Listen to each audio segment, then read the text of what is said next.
Oke, assalamualaikum warahmatullahi wabarakatuh. Kami di sini dari kelompok 3 akan mempresentasikan mengenai analisis harga pangan di Indonesia.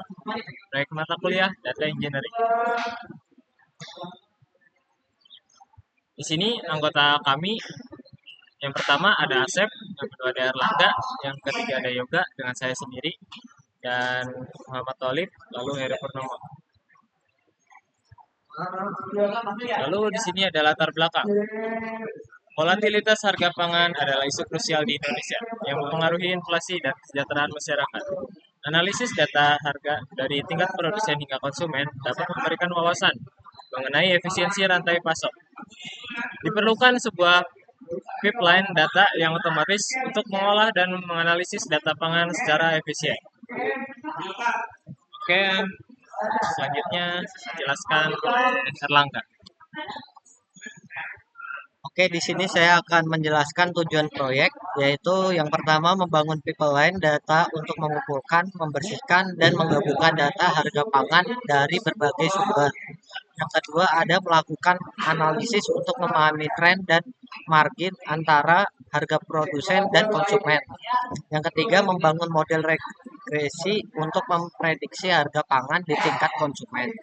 Yang terakhir yaitu mengevaluasi kinerja model prediksi menggunakan metrik MAE dan RMSE. Oke, yang di sini ada tim dan pembagian tugasnya. Eh, yang pertama Heru Purnomo itu koordinator pengumpulan dan integrasi data. Yang kedua ada Tolip, praproses data dan seleksi fitur. Terus yoga itu tugasnya analisis data dan visualisasi. Dan di sini saya Rangga tugasnya pengembangan dan evaluasi model. Dan yang terakhir Asep itu dokumentasi dan penyusunan presentasi. Oke, selanjutnya bisa dilanjut oleh Heru Purnomo. Oke, di sini saya Purnomo akan melanjutkan slide tentang diagram alur. Di sini yang pertama ada sumber data. Setelah itu, setelah sumber data terkumpul, itu mengumpulkan data. Selanjutnya melakukan proses data, melakukan analisis dan visualisasi. Lanjut dengan pengembangan model. Setelah itu evaluasi model dan hasil. Proses data, tantangan dan solusi. Tantangan 1. Format data tidak standar. Masalah, file CSV memiliki baris judul dan baris kosong di bagian atas. Solusinya, menggunakan parameter script pro pada pandas untuk melewati baris yang tidak relevan. Tantangan kedua, nama komoditas berbeda. Masalahnya, nama komoditas tidak seragam antara data konsumen. Contohnya, beras premium dan produsen. Contohnya beras premium TK, penggilingan rupiah atau kilogram. Jadi solusinya yaitu membuat fungsi standarisasi untuk membersihkan nama komoditas, menghapus spasi akhiran, dan teks dalam kurung sebelum digabungkan. Selanjutnya akan dilanjutkan oleh Asep Sahrudin. Baik, saya akan melanjutkan dari tempat saya. Di sini ada hasil analisis visualisasi tren harga. Bisa dilihat dari grafiknya, grafik yaitu menunjukkan pergerakan harga konsumen dan produsen dari waktu ke waktu. Terus selanjutnya terlibat adanya margin atau selisih yang konsisten antara kedua harga dari kedua harga tersebut. Di sini ada kesimpulan dan saran. Yang pertama, pipeline data berhasil dibangun untuk mengolah dan analisis data harga pangan secara otomatis. Yang kedua, terdapat margin harga yang signifikan antara tingkat produsen dan konsumen.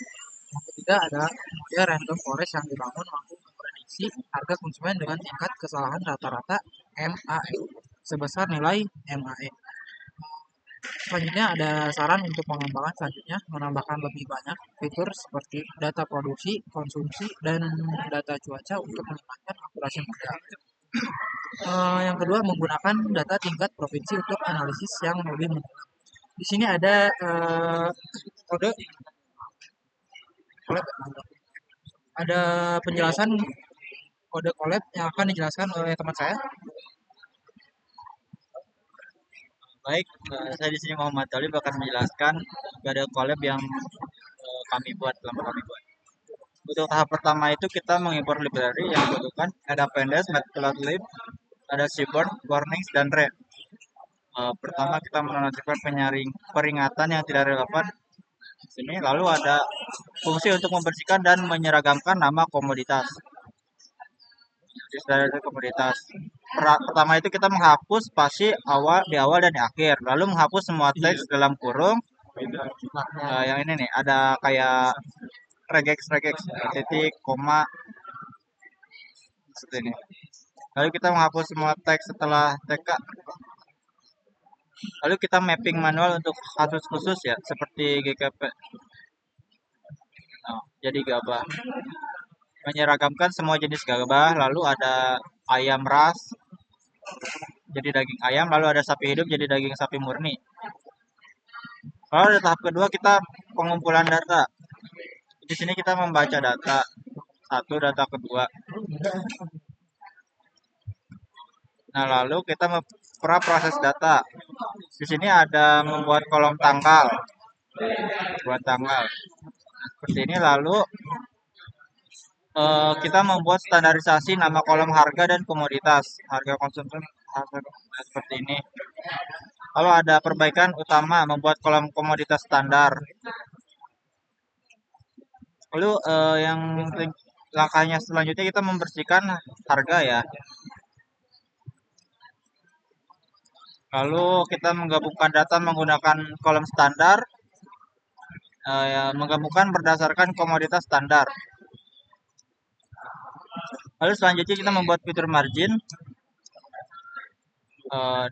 harga konsumen dan harga produsen. Maka data gabungan final hasil proses ada di sini, ada nama komoditas X, harga konsumen, tanggal dan komoditas standar. Ini hasil marginnya ya. Lalu kita analisis dan visualisasi data. Nah, di sini kita bisa melihat tren harga untuk beras premium ya. Bisa dilihat ini tren harganya. Lalu persiapan pengembangan model. Nah, di sini fitur X yang akan digunakan, harga produsen dan margin, target Y yang akan diprediksi. Nah, di sini kita melakukan machine learning. Di sini ada library-nya. Lalu bisa dibaca. Selanjutnya ada mengecek data gabungan. Ini apabila data gabungan belum berhasil, maka tidak akan bisa lanjut ya. Setelah ada, kita melakukan pembagian data latih dan data uji. 80% data latih dan 20% data uji. Lalu kita menggabungkan model prediksi harga sesuai rencana. Nah, kita menggunakan random forest regressor. Lalu melatih model dengan menggunakan data latih, melakukan prediksi, tahap evaluasi model. Nah, di sini ada hasil dari evaluasi model ya. Nah, data berhasil dibagi 460 baris untuk latihan, 115 baris untuk pengujian. Membangun model regresi random forest, model berhasil dilatih melalui prediksi pada data uji. Nah, di sini ada hasil evaluasinya, yaitu mean absolute error-nya ada sama dengan 465, lalu ada root mean square error-nya, RMSI-nya ada 926,51. Penjelasan metriknya, rata-rata prediksi model meleset sekitar RP 465,40 dari harga sebenarnya. Lalu untuk RMSI-nya mirip dengan MAE, namun memberikan hukuman lebih besar untuk kesalahan prediksi yang nilainya jauh. Nah, contoh perbandingan hasil prediksi harga sebenarnya itu ini dan hasil prediksi model adalah ini.